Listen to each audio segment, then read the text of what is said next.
Jesucristo, el Verbo viviente, es el único medio de salvación. Él es el centro del pensamiento de nuestra vida, la fuente y la autoridad de la doctrina. El principal propósito de la vida de Cristo fue la obediencia a los mandamientos, exaltando la ley de Dios como un reflejo de su carácter. El principal mensaje a ser predicado en el mundo, basado en Apocalipsis 14, está representado por 3 ángeles llevando el Evangelio eterno al mundo entero. Este mensaje se basa en los encantos inigualables de Cristo y declara que la hora del juicio ha llegado y llama a obedecer los mandamientos de Dios.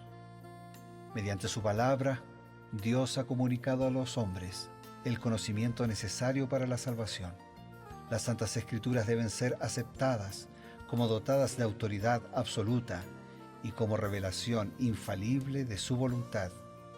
Y aunque el canon de las Escrituras inspiradas está cerrado, el Espíritu Santo continúa iluminando, amonestando y confortando al pueblo de Dios a través del testimonio de Jesús, el Espíritu de profecía. El camino a la vida se traza a través de un camino angosto que debe ser recorrido con confianza en las promesas que Dios dejó a hombres y mujeres fieles que dedicaron sus vidas hasta la muerte por el Evangelio eterno. Los fundadores de la Iglesia soñaron con el día en que la revelación sería una realidad en sus vidas. Miraron con los ojos de la fe a aquel día glorioso cuando finalmente la promesa sería cumplida en la venida magistral de Jesucristo a esta tierra para recompensar a cada uno según sea su obra.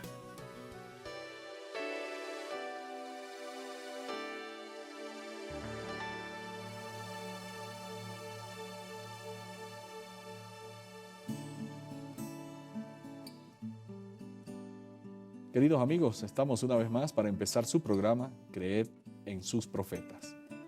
El programa que dedicamos para el estudio, la reflexión, la motivación espiritual basado en la palabra de Dios y también en el espíritu de profecía. Como cada vez les indicamos, el espíritu de profecía es un don que Dios ha otorgado a su iglesia a través de los tiempos y de manera especial estaría presente en la iglesia del tiempo del fin.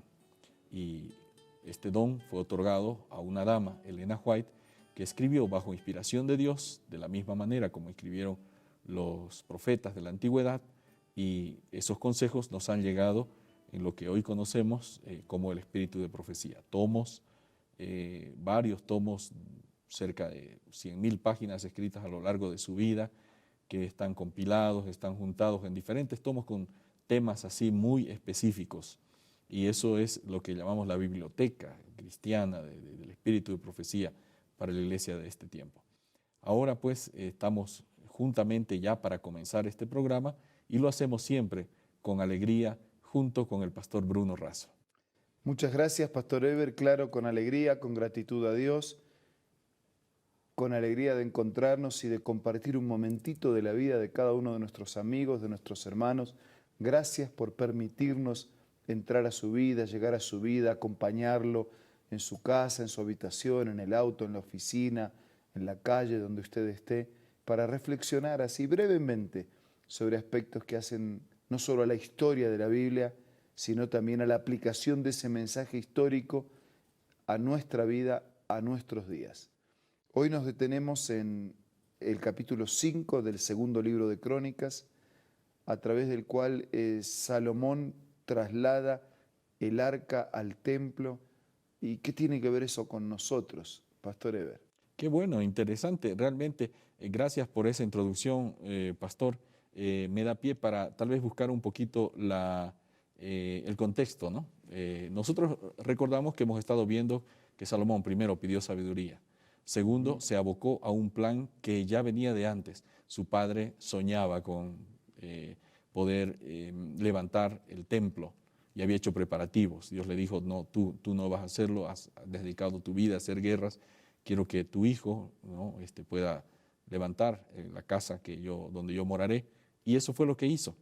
Terminó la casa y entonces en realidad lo que estaba haciendo Desde mi punto de vista, pastor y amigos, era lo más importante, trasladar el símbolo de la presencia de Dios al interior del templo. Porque eso era lo que era el arca, ¿no? Claro, exactamente, eso era lo que era el arca. ¿Qué procedimiento, cómo nos explica Elena White el procedimiento que siguió Salomón para esta parte tan solemne y sagrada de trasladar el arca adentro del templo? En el maravilloso libro Historia de la Redención, en la página 197, nosotros podemos leer lo siguiente. Cuando Salomón terminó de edificar el templo, reunió a los ancianos de Israel y a los hombres más influyentes de entre el pueblo para traer el arca del pacto del Señor de la ciudad de David. Estos hombres se consagraron a Dios y con gran solemnidad y reverencia acompañaron a los sacerdotes que llevaban el arca, y llevaron el arca de Jehová y el tabernáculo de reunión, y todos los utensilios sagrados, ¿no?, el mobiliario, ¿no?, que estaban en el tabernáculo, los cuales llevaban los sacerdotes y levitas. Y el rey Salomón y toda la congregación de Israel que se había reunido con él, estaba con él delante del arca, sacrificando ovejas y bueyes, que por la multitud no se podía contar ni numerar. O sea, en ese traslado del arca, como el pastor Eber mencionó hace un momento, estaba el símbolo de la presencia de Dios. O sea, estaban reconociendo que necesitaban la presencia de Dios. Como Dios era invisible, entonces el arca era un símbolo visible del Dios invisible. Y ellos llevaron el arca, se consagraron a Dios con solemnidad, con reverencia, con todo el mobiliario, y toda la congregación junto a Salomón estaban delante del arca ofreciendo sacrificios. Los sacrificios eran ofrendas de gratitud, eran ofrendas de alabanza y eran también ofrendas por la paz, por el perdón que buscaban en su encuentro con Dios. Pastor, llama también la atención que Salomón no quiso equivocarse. Interesante la gente que reunió. Reunió a los ancianos, los líderes, reunió a los hombres más influyentes y los puso a acompañar a los sacerdotes, ¿no? Los sacerdotes eran los que tenían que cargar el arca en sus hombros, así estaba establecido, ¿no? Por la ley en Deuteronomio, ¿no? En Levítico claramente había mencionado cómo debía ser. Y entonces es una fiesta. Pero Salomón no solamente se conformó con cumplir lo que Dios había establecido, ¿no?, de hacer toda una ceremonia solemne para introducir el arca, sino que además él hizo otro acto de honra hacia el arca del pacto. ¿Podría comentarnos un poquito de eso? Sí, y voy a compartir el comentario que Elena dejó ahí hace en Profetas y Reyes. Ella lo resume de esta manera. Cuando llevó al templo el arca sagrada que contenía las 2 tablas de piedra sobre las cuales el dedo de Dios había escrito los preceptos del decálogo, antes de continuar la cita, ¿no?, en el arca estaban las 2 tablas de piedra. Las 2 tablas de piedra tenían los mandamientos que Dios mismo había escrito con su propio dedo y se lo entregó a Moisés. ¿Por qué? Porque si el arca representaba la presencia de Dios, los mandamientos representaban la palabra y la voluntad de Dios reflejada a su pueblo. Claro, y los fundamentos de su gobierno. Y el fundamento de su gobierno justo y correcto. Y era lo que él mismo había transmitido, su voluntad, incluso escribiendo. La Biblia la escribieron los profetas y los apóstoles inspirados por el Espíritu Santo. Claro. Pero los mandamientos los escribió Dios mismo. Dice que Salomón entonces siguió el ejemplo de su padre David. A cada intervalo de 6 pasos ofreció un sacrificio, con cantos, con música y con gran pompa. Los sacerdotes metieron el arca del pacto de Jehová en su lugar, en el oratorio de la casa, en el lugar santísimo. Así que había música, había alabanza, había oración, había adoración y había ofrendas de sacrificio, lo cual muestra todo ese ritual religioso, todo el sentido y el sentimiento que tenían por la presencia de Dios. Un Dios santo requiere reconocimiento, aceptación de Él, adoración porque Él es Dios, ofrendas de gratitud, pero también requiere reconocimiento de nuestra pecaminosidad, ¿no? Yo no estoy en condiciones de estar en la presencia de Dios. Dios es santo, nosotros somos pecadores. Buscaban la purificación para estar en la presencia de Dios. Pastor, ¿era necesario que a cada 6 pasos se hiciera un sacrificio? ¿No parece esto una exageración desde un punto de vista actual? Decir, bueno, ¿para qué tanta matanza? ¿Para qué tanto desperdicio de animales que podían servir para el alimento, el sustento de muchas personas? ¿Cómo podríamos explicar esto? El hecho de ofrecer un sacrificio cada 6 pasos, o sea, un espacio muy breve, un lapso, un tiempo muy breve, era como que hubiera una continuidad permanente de sacrificios. Claro. Porque nuestra entrega, nuestra adoración, nuestro reconocimiento, nuestra gratitud, nuestro pedido de perdón, no es una cosa que yo tenga que hacer cada año, cada tanto. Es algo que tengo que hacer de manera permanente. Permanentemente necesito ir a Dios, permanentemente necesito depender de Él, permanentemente necesito agradecer, confiar, pedir perdón. Así que nosotros estamos aquí frente a un pueblo que reconoce su pecado, reconoce la presencia de Dios y actúa buscando con gratitud el perdón para estar en condiciones de estar delante de la presencia de Dios. Gracias, pastor. Amigos, estamos viendo cómo es un corazón agradecido. No hay límite para el ofrecimiento que una persona agradecida puede hacer a Dios, pero sobre todo podemos ofrecerle la vida.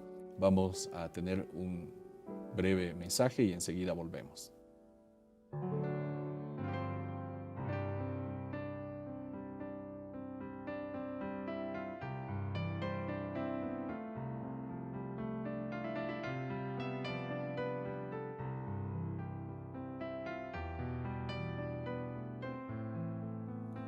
Hola, ¿quieres escuchar una cita acerca de la música? Así como los israelitas cuando andaban por el desierto alegraron su camino con la música del canto sagrado, Dios invita a sus hijos de hoy a alegrar por el mismo medio su vida de peregrinaje. Pocos medios hay más eficaces para grabar sus palabras en la memoria que el de repetirlas mediante el canto, y esa clase de canto tiene un poder maravilloso. Esta cita puedes encontrarla en este libro hermoso, La Música, escrito por Elena G. de White. Te invito a que sea parte de tu biblioteca personal ingresando a la página www.aces.com.ar o visitando una iglesia adventista del séptimo día más cercano del lugar donde te encuentres. También puedes hacerlo descargando la aplicación Elena G. de White del App Store o del Play Store.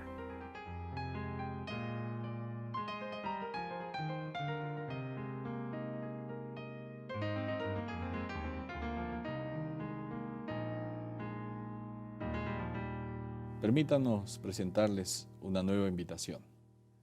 Amigos, solamente quería recordarles que necesitamos actuar, movilizarnos siempre como en la presencia de Dios.